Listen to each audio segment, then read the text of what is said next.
7 मई 1697। इस दिन स्टॉकहोम के ट्री क्रोनर रॉयल पैलेस में भयानक आग लग जाती है। कहते हैं कि इस घटना में करीब 24,000 किताबें और 1,000 से ज्यादा मैन्युस्क्रिप्ट जलकर राख हो गई थीं, जिससे यहाँ के रॉयल लाइब्रेरी को बहुत ज्यादा नुकसान हुआ था। पर एक किताब ऐसी भी थी जिसका इतनी भीषण आग बाल भी बांका नहीं कर पाई, क्योंकि इसको समय रहते हुए खिड़की से नीचे फेंक दिया गया था। और ये किताब इतनी विशालकाय थी कि इसने नीचे खड़े एक इंसान को घायल भी कर दिया था। मैं बात कर रहा हूँ कोडेक्स जीगस की, जिसे डेविल्स बाइबल भी कहा जाता है। कोई नहीं जानता था कि उस ट्री क्रोनर रॉयल पैलेस में आखिर आग कैसी लगी थी, पर एक्सपर्ट्स की माने तो इसका रीजन खुद ये बुक कोडेक्स गीगास ही थी। इतिहास में ये जिसके पास भी आई उसके साथ कुछ ना कुछ बुरा जरूर हुआ, और इसीलिए इसे दुनिया की मोस्ट डेंजरस बुक भी कहा जाता है। लेकिन कोडेक्स गीगास की जर्नी से ज्यादा खतरनाक इसका ओरिजिन रहा है।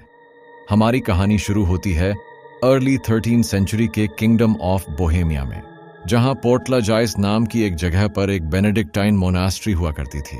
आपको बता दूं कि ये रीजन आज के सेक रिपब्लिक में आता है, जहां रहने वाले एक मोंक हरमंदा रेकल्यूसेड एक दिन मोनास्ट्री के रूल्स को ब्रेक कर देते हैं, जिसके बाद उन्हें जिंदा दीवार में चुनवाने की सजा दी जाती है। अब जब हरमन को यह सजा हो रही होती है और वो दया के लिए गिड़गिड़ा रहा होता है, तब मोनास्ट्री के हेड मॉक उनके सामने ऑफर रखते हैं। हेड मॉक का ऑफर था कि अगर हरमन को जिंदा बचना है तो उन्हें एक रात में एक ऐसी बुक लिखनी होगी जिसमें दुनिया का पूरा ज्ञान हो। तो प्रैक्टिकली एक इम्पॉसिबल टास्क था, पर हरमन के सामने अपनी जान बचाने के लिए इसके अलावा कोई भी ऑप्शन नहीं था। जिसके बाद हरमन भी अपनी बुक लिखना शुरू कर देते हैं। लेकिन फिर आधी रात होने पर उसे ये समझ में आता है कि वो एक रात में तो बुक को कैसे भी कंप्लीट नहीं कर सकता। ऐसे में हरमन, जो पहले ही एक क्राइम कर चुका था, वो भगवान को नहीं बल्कि शैतान को याद करता है। कहते हैं कि हरमन ने उस रात लूसीफर को बुलाया और उससे बुक को कंप्लीट करने की रिक्वेस्ट की, और बदले में लूसीफर ने हरमन से उसकी आत्मा मांगी, जिसे एक्सचेंज करने के लिए हरमन रेडी हो गया। और शैतान लूसीफर पूरी रात उस बुक को लिखता है, और सुबह होने से पहले हरमन को वो बुक सौंप देता है, जिसके बदले वो हरमन की आत्मा लेता है और हरमन की भी मौत हो जाती है। सुबह जब हेड मॉक हरमन के पास पहुंचते हैं तो वो हैरान रह जाते हैं, क्योंकि हरमन के सामने 160 पाउंड्स यानी करीब 72 किलोग्राम भारी एक किताब रखी हुई थी, जिसके पेज कागज के नहीं बल्कि गाय के बछड़े और डोंकी के स्किन के बने हुए थे। ये बुक करीब 36 इंचेस यानी कि 3 फुट लंबी थी, जिसमें जगह जगह पर खूबसूरत इलस्ट्रेशंस भी बनी हुई थी।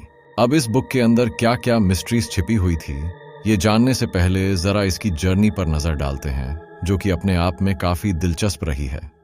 दोस्तों, में जो भी हिस्टोरिकल रिकॉर्ड्स बता रहा हूं, वो साल 1222 में आकर खत्म हो जाते हैं, जिससे ये अस्यूम किया जाता है कि ये इसी साल में लिखी गई होगी। इस बुक के पहले पेज पर एक नोट है जिसमें पोर्टलाजाइस मोनास्ट्री का नाम लिखा हुआ है, जिससे यह पता चलता है कि इसका ओरिजिन यहीं पर हुआ था। इसी सेम नोट में यह भी बताया गया है कि साल 1295 में पोर्टलाजाइस मोनास्ट्री ने इसे मोनास्ट्री को दे दिया था, पर उसी साल ब्रेवनो मोनास्ट्री ने उनसे इसे खरीद लिया। इसके बाद साल 1594 में एम्परर रुडोल्फ सेकंड, जो उस समय किंगडम ऑफ बोहेमिया के राजा थे, उन्होंने मोनास्ट्री की लाइब्रेरी से इसे पढ़ने के लिए लिया और फिर इसे अपने कलेक्शन में शामिल कर लिया। कहने का मतलब है कि रोडोल्फ सेकंड का इसे लौटाने का इरादा ही नहीं था। कहते हैं कि उन्हें इसके पेज नंबर 577 पर बना डेविल्स पोर्ट्रेट काफी पसंद आ गया था। लेकिन आखिर कोडेक्स गीगास में इस डरावने शैतान का पोर्ट्रेट क्यों है, और क्या इसे भी शैतान ने ही बनाया था? कुछ सोर्सेज की माने तो इसे हरमन ने शैतान को शुक्रिया अदा करने के लिए बनाया था। खैर, एम्परर रुडोल्फ सेकंड ने इसे अपने कलेक्शन में शामिल किया और ये बुक उनके कैपिटल प्राग में रही।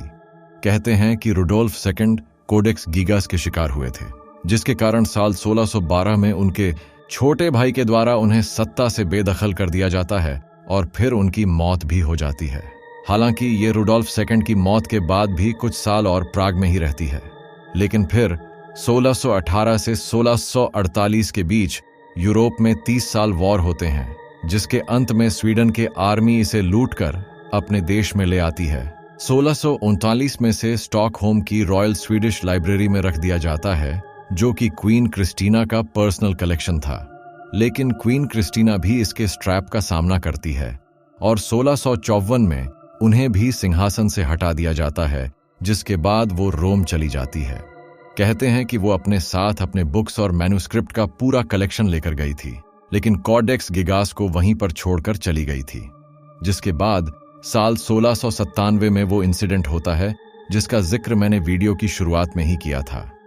स्टॉकहोम का ट्री क्रोनर पैलेस, जहां ये रॉयल लाइब्रेरी बनी हुई थी, उसी आग के कारण खासा नुकसान झेलना पड़ा, लेकिन कोई भी नुकसान नहीं पहुंचता है।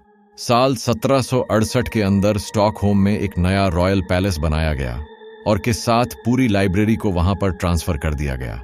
और फाइनली साल 1878 में स्टॉकहोम के अंदर नेशनल लाइब्रेरी ऑफ स्वीडन की स्थापना हुई और उस बुक को वहां पर रख दिया गया। आज भी ये बुक इसी नेशनल लाइब्रेरी ऑफ स्वीडन के ट्रेजरी रूम में रखी हुई है और आप इसे देख भी सकते हो। हालांकि यहां आने वाले लोग इसे खोल ना सके, इसके लिए डेविल्स बाइबल को एक क्लोज्ड कवर में रखा गया है। लेकिन आखिर इस किताब को डेविल्स बाइबल क्यों कहा जाता है और इसके अंदर ऐसा क्या है जो इसे इतना ज्यादा मिस्टीरियस बनाता है?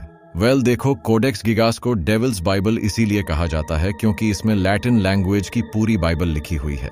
साथ ही साथ बाइबल और क्रिश्चियनिटी से जुड़े कई अकाउंट्स भी मिले हैं, पर लिखा इसे डेविल ने था, जिसकी झलक हमें इसके बाद के पेजेस में भी देखने को मिलते हैं, जहां हमें कई जादू टोने से रिलेटेड फॉर्मूला, भूत प्रेत बुलवाने और भगाने के मंत्र, बोहेमियन कैलेंडर और बोहेमियन हिस्ट्री के डिटेल्स भी लिखी हुई मिलती है। यही नहीं, इस किताब के एक पेज में यह नक्शा भी बना हुआ है जिसे स्वर्ग का नक्शा माना जाता है। इंटरेस्टिंगली, अगर आप इस फोटो को गौर से देखोगे तो स्वर्ग में किसी भी जीव को नहीं दिखाया गया है, जो कि काफी इंटरेस्टिंग फैक्ट है। स्वर्ग के इस नक्शे वाले पेज के जस्ट पहले के कुछ पेजेस में लिखी हुई है, यानी कि इनमें अपने गुनाहों के लिए माफी मांगी गई है। ये टेक्स्ट बाकी की बुक से अलग है और इसे कैपिटल लेटर्स में लिखा गया है, पूरे 5 पेजेस में। हरमन ने अपने हर एक सिन को पूरी डिटेल में बताया है और उसके लिए माफी भी मांगी है। वहीं पेज नंबर 577 पर बना हुआ डेविल्स पोर्ट्रेट भी अपने आप में कई सवाल खड़े करता है। नाउ जनरली तो यही माना गया है कि हरमन ने इसे डेविल को अपनी मदद के लिए शुक्रिया अदा करने के मोटिव से बनाया होगा। हालांकि इसका एग्जैक्ट रीजन क्लियर नहीं है। इस पोर्ट्रेट में डेविल ने जो कपड़ा पहना हुआ है उसे अर्माइनी लायन क्लॉथ कहते हैं और उसे सिर्फ रॉयल लोग ही पहनते हैं, जिसके कारण इस डेविल को प्रिंस ऑफ डार्कनेस के रूप में डिफाइन किया जाता है। तो क्या इसे हरमन ने खुद लिखा था? दोस्तों, इस किताब के ज्यादातर पेजेस को खूबसूरत ढंग से सजाया गया है और इस पर कई इलस्ट्रेशंस देखने को मिलती है। साथ ही साथ इस पर सारा टेक्स्ट कैलीग्राफी में लिखा गया है। अब देखो, उस समय प्रिंटिंग मशीन्स तो थी नहीं, यानी 630 पेजेस की इस किताब को पूरा हाथ से ही लिखा गया था और ऐसे में कैसे पॉसिबल है कि इसे एक इंसान ने एक रात में लिखा हो? बस यही कारण है कि न चाहते हुए भी एक्सपर्ट्स इस किताब के साथ जोड़ी जाने वाली डेविल की थियरी को नजरअंदाज नहीं कर पाते। लेकिन भाई, क्या गारंटी है कि इसे एक ही रात में लिखा गया हो? क्या पता हरमन इसे अपने पूरी जिंदगी से लिख रहा हो या फिर इसे काफी सारे लोगों ने मिलकर लिखा हो। इनफैक्ट एक्सपर्ट्स भी यही मानते हैं कि इतनी बड़ी बुक को कोई एक इंसान तभी लिख सकता है जब वो लगातार 20 साल तक इस पर काम कर रहा हो। पर इस बुक में कुछ ऐसी चीजें हैं जो इन सारे मिथ्स को डिस्ट्रॉय कर देती हैं। अगर आप इसके पन्नों पर गौर से नजर डालोगे ना, तो पहले पन्ने से लेकर आखिरी तक हैंडराइटिंग और इंक दोनों ही बिल्कुल भी चेंज नहीं होती है। अब अगर इससे काफी सारे लोगों ने मिलकर लिखा होता तो हैंडराइटिंग तो चेंज होना ऑब्वियस था, राइट? मतलब मैनी पर्सन्स थियरी तो यहां पर कैंसिल आउट हो जाती है। पर अगर किसी इंसान ने इसे 20 से 25 सालों तक लिखा होगा तो एज और टाइम के साथ उसकी हैंडराइटिंग तो जरूर बदली होगी। अब देखो, सिंपल सी बात है कि आपकी जो हैंडराइटिंग 9th या 10th क्लास में रही होगी, वैसी सेम हैंडराइटिंग आपकी आज तो नहीं हो सकती है। समय के साथ साथ एक इंसान के हैंडराइटिंग में थोड़े बहुत चेंजेस आते रहते हैं। हैरानी की बात यह है कि इस बुक में कोई भी एरर नहीं है। एक लेटर को लिखने का स्टाइल भी हर जगह एग्जैक्टली सेम है, जैसा कि हमें एक मॉडर्न प्रिंटेड बुक में नजर आता है। इन सभी बातों को सुनने के बाद यह शक और भी पुख्ता हो जाता है कि हो ना हो इसे किसी ईविल पावर नहीं लिखा है, क्योंकि इसे जिस तरह लिखा गया है वो ह्यूमन कैपेबिलिटीज की बाहर की बात है। कोडेक्स गिगास के बारे में एक और स्ट्रेंज चीज ये भी है कि इसके शुरुआती पेज पर 2 लैंग्वेजेस के अल्फाबेट्स देखने को मिलते हैं, लेकिन इसके अलावा बाकी की किताब पूरी तरह से लैटिन लैंग्वेज में लिखी गई है और मिस्टेक्स का नामो निशान नहीं है। तो क्या ये बात उस दावे को प्रूफ नहीं करती कि बुक को लिखने की शुरुआत हरमन ने की थी? पर बाकी की बुक लूसीफर ने लिखी, खैर, इसके साथ ऐसी कई सारी कहानियां भी है जो आपको हैरान कर देगी। साल 1858 में एक केयर टेकर काम करते करते लाइब्रेरी के अंदर ही सो जाता है। वो उस लाइब्रेरी के अंदर ही रह जाता है और लाइब्रेरी को बंद कर दिया जाता है। रात के समय जब उसकी नींद खुलती है तो लाइब्रेरी के अंदर उसने जो नजारा देखा वो किसी को भी डराने के लिए काफी था। उसने देखा कि लाइब्रेरी के बुक्स शेल्फ से नीचे उतर रही है और हवा में उड़ती हुई डांस कर रही है। इसके बाद सारी बुक्स कोडेक्स गिगस को घेर लेती है और फिर कोडेक्स गिगास भी अपने शेल्फ में से निकलकर इन बुक्स के साथ डांस करने लगती है। सुबह जब लाइब्रेरी के स्टाफ ने दरवाजा खोला तब वो केयरटेकर एक टेबल के नीचे छिपा हुआ था और डर के मारे कांप रहा था।